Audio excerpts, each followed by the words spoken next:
This video is about activation energy. So the keyword in the question is terms in the Arrhenius equation that takes into account the orientation of the molecules.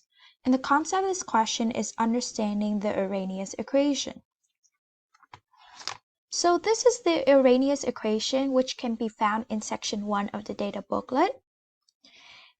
And the equation gives us the terms K, which is the rate constant, equals to A, which is our frequency factor, times e to the power of negative EA, which is our activation energy, over R, which is our gas constant, and finally times T, which is temperature.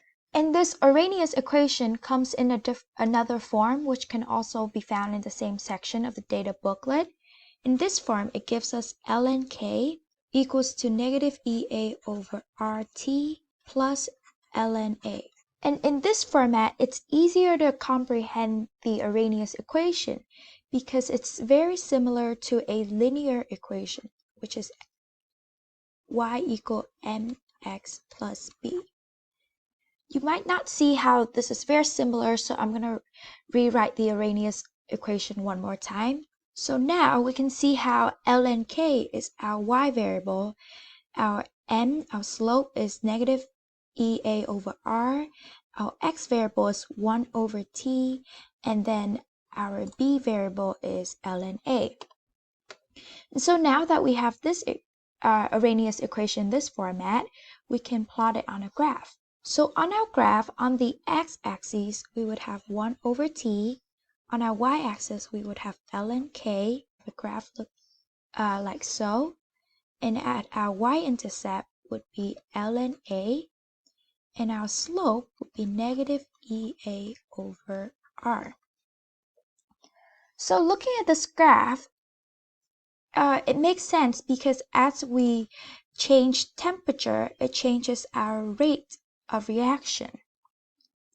So you can see a definite relationship there. But there's also a starting point of the frequency factor, because frequency factors gives us the number of how frequently the molecules will collide at the correct orientation in order for a successful chemical reaction. And then our slope is determined by the activation energy, how much energy it takes to for a reaction to occur.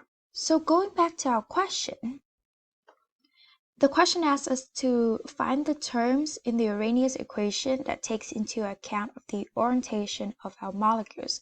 So that would be our frequency factor.